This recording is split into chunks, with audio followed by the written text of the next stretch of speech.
He did drop the gun. You can hear the gun drop. He ran towards a trash can. That's when they killed him, bro. He should have never been shot. In line, talking about he pointed a gun slightly, whatever. They lying on that, bro. They lying, man. News reporter Alex Knoll breaks down what led up to all of this and where the investigation stands tonight. Around 1 o'clock Friday afternoon, Cincinnati police say a Hamilton County Sheriff's deputy was directing traffic at this intersection of Martin Luther King Drive in Corryville. Police say that's when the deputy was hit and killed by a driver. Police say the deputy was helping control the flow of traffic prior to UC's commencement ceremony. The officer was just out doing his job, directing traffic up near the University of Cincinnati. The deputy was transported to University Hospital, where he later died. That news was announced during a joint press conference with Cincinnati Police Chief Teresa Thigi and Hamilton County Sheriff Charmaine McGuffey. Our deputy had just retired just a few months ago and continued on in service as a special deputy with all of his experience. We were incredibly glad to have him. There, Thigi made the jarring announcement that the driver, Rodney Hinton Jr., is the father of 18-year-old Ryan Hinton, who was shot and killed by Cincinnati police Thursday. So that is currently under investigation by both our homicide unit as well as the traffic unit. Police say Hinton Jr. has been charged with aggravated murder. He remains in critical condition at the hospital. The identity of the deputy killed was not released, but the sheriff says he was loved by everyone who knew him. I knew the man, and I knew what a tremendous, tremendous person he is, and what a tremendous loss we have all suffered. Thigi concluded the emotional press conference, assuring transparency with the investigation and leaving a message for the community. Let the processes play out. Let the investigations play out. Keep calm. Take care of one another. Alex Knoll, WCPO 9 News. We are starting to get statements in from multiple elected officials. Hamilton County's prosecutor says in part the investigation is ongoing, but if the facts show this act was intentional, as the charge suggests, I will throw the full force of the law at the perpetrator. Ohio Governor Mike DeWine issued a statement a short time ago saying in part, quote, I have been briefed on the ongoing investigation and am sickened by what appears to be an intentional act of violence. We offer our sincere condolences to the deputy's family, friends, and colleagues. And we're hearing from State Attorney General Dave Yost saying in part, this loss, so close to the annual remembrances, is a cool reminder of the many officers who have made the ultimate sacrifice on our behalf. The officers who protect our communities day in and day out are heroes. And remember, this is all linked to yesterday's deadly police shooting in East Price Hills. So we're taking a closer look at newly released body camera video, which shows the moments leading up to Ryan Hinton's death. Cincinnati Police Chief Teresa Thigi tells us it happened quickly, saying the time between when the officers rolled up to the scene and shots were fired was just 6 seconds. CPD laid it out for us frame by frame. The incident, as it played out, saying all 4 suspects scattered when 2 officers in marked cars drove up to a stolen car. One officer chased Hinton, who fell as he was trying to run away. When he did, officers noted a metal clinking sound. They suspected that to be a gun. Hinton then gets up and appears to run toward the other officer on the scene. And according to interviews, that officer said he noticed the suspect pointing a gun at him. Chief Thigi says the officer fired 4 or 5 shots, hitting Hinton twice. He adds that police attempted to administer first aid at the scene. He felt threatened for his life, and that's why he discharged his firearm. This is where we have to go to the state of mind of the officer at the time. What are they seeing, feeling, hearing? If they feel like their life or somebody else's life is in danger, they have a responsibility to stop that threat. Police are searching for the 4th suspect in the case. As for the other 2 in custody, both were in court this morning. 18-year-old Jarrell Austin and 19-year-old D'Anthony Bullocks stood before a judge for arraignment. Both face charges of receiving stolen property and obstructing official business. It's been a rough 48 hours for local law enforcement. This is a no bond hearing, yes. So we're asking that you hold it with no bond right now until the hearing on the 6th, to when we will present evidence in order to satisfy the burden of the 2937-222. We're going to be asking to hold the bond at that point. So you all will review those statutes. The rules of evidence won't apply yes, in that hearing. Yes, So the court will now set no bond until Tuesday, when we'll review the statute for a continuing no bond under these unusual and very tragic and terrible circumstances.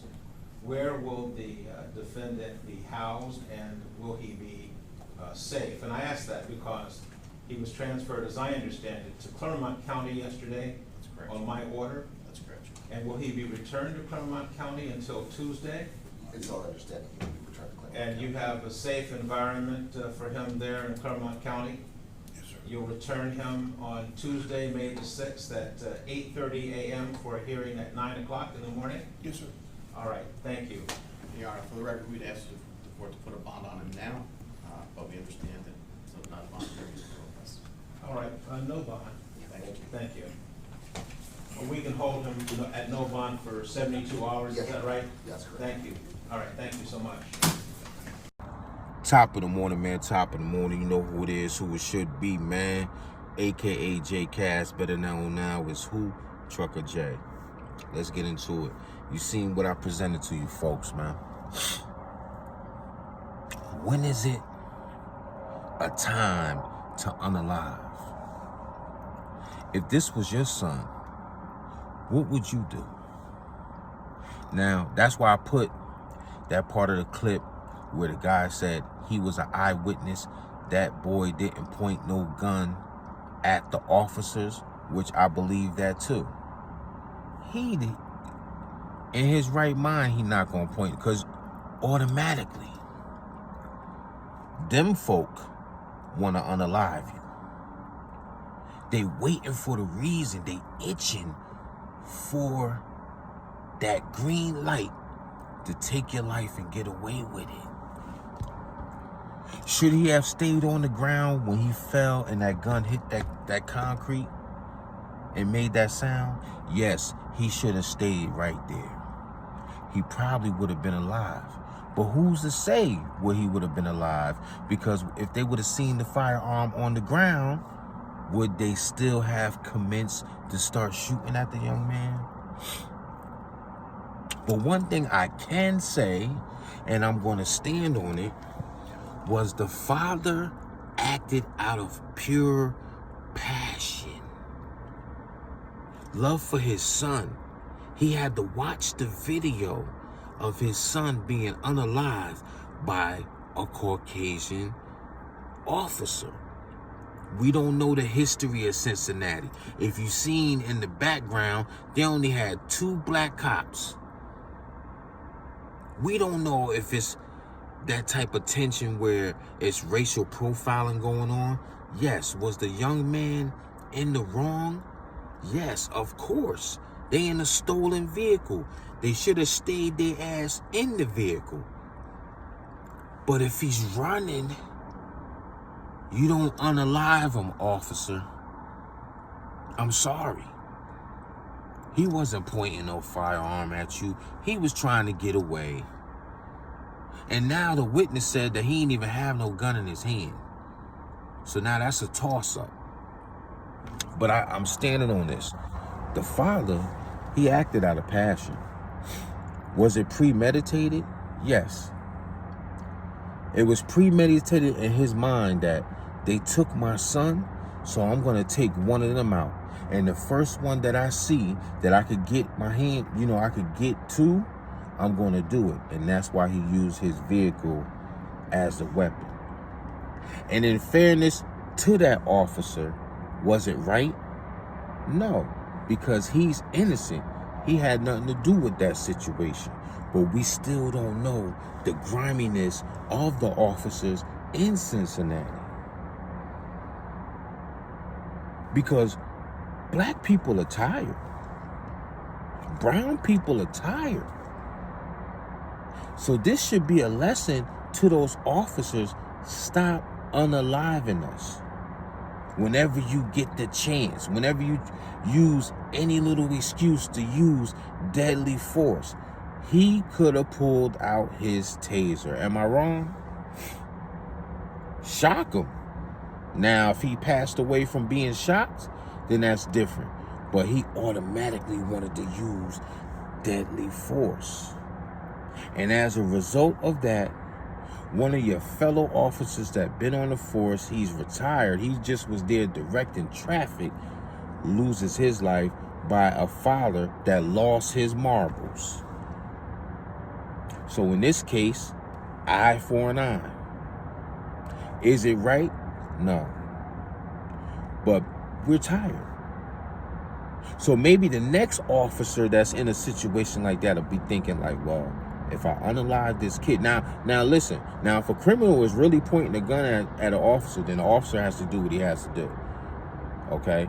If they want to be stupid and point a firearm at an officer, and it's clear view that he's pointing a firearm at an officer, then they have to do what they have to do. In this case, that boy's back was turned. He was running. Now you're trying to say he had it like this. Come on, man. Who shoots a firearm like this and running at the same time? What kind of aim is he gonna have? That cop wanted a reason to unalive that boy. He unalived him, and that was the consequences of your acts. That's what people don't understand. It's always a consequence of your actions. We just don't know when and how. And every action has a reaction. So you chose to unalive this guy's son. He witnessed it on video. He instantly left the family and went on a hunt. That's a crime of passion, people.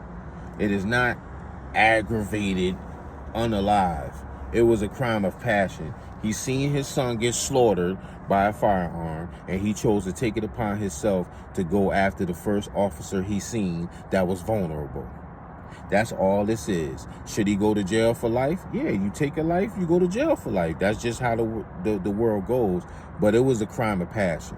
He was upset. You seen when he was in there, you could tell he wasn't in his right mind. He's thinking about his young son. His son is gone forever. That cop, if you a smart cop, right? You're like, all right, this kid is running. I'm going to shoot him in the leg or something. I mean, you still could pass away if it hits an artery. But everything with these cops, when it comes to black and brown, they want to unalive you off the rip. There's no going back. There's no negotiations. They could have tased him. They could have did different things, man. So now I hope that he's housed around some black cops, because that's going to be the worst 72 hours of his life. They're going to give him toilet water for water, and they're going to piss and do all kinds of stuff to his food, I promise you. Because them folks is dirty like that. They used to hang us from trees. See, that's the thing. They don't value black and brown lives. That's why they so quick to unalive us, and we're tired. And it just so happens that the father wasn't having it. You took my son, so I'm taking one of yours. I mean, can you blame him? Can you really blame the father for losing his mind because he watched his son on camera get unalived? You can't blame that man for what he did.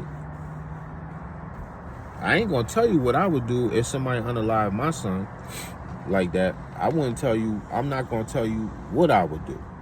If I had to watch a video of my son getting hit up, and I know he was running, he wasn't running towards the officer. That's why I'm saying the true details is going to come out when they analyze those body cams, and they see that he wasn't pointing that firearm at him. It's not going to be good, man. But the father already took justice. He said he going to hold court in the street, and that's what he did. Now, like I said, again, for the trolls, it is not right to unalive an innocent person that had nothing to do with the situation. But you have to really analyze the situation. How many times did these folks unalive us for no reason? Just like the lady that was in her kitchen, a woman at that. She told that man, I rebuke you in the name of Jesus. She had a pot of boiling water. She put the pot down, and he shot her in her face twice. Maybe more than that. Was that right? We're tired. So officers out there, stop unaliving us, because this situation might happen. Now y'all gotta mourn somebody. While that father's mourning his son for the rest of his life, y'all gotta mourn that officer. And that's what it is, man. So everybody loses in this situation. And that's one to grow on. 100, man. Trucker J. For the youngsters that want to CDL, you see what I'm doing, this Trucker J. I like to be transparent with my subscribers and the youngsters that want to get into this field and take care of their family and get out of that toxic environment. You got to show them what time it is. As you see,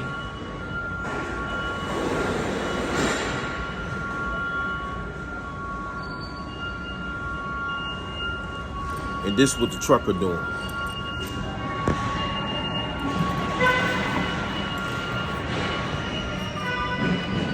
This is what Trucker J doing. Waiting for my load. It's not ready. So this is what I'm doing.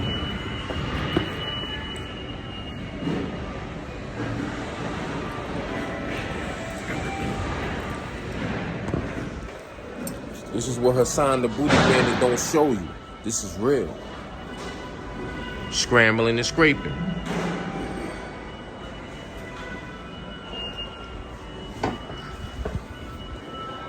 And this is what I'm doing. That's why I'm trying to tell you, get your CDL. You ain't got to worry about breaking your back.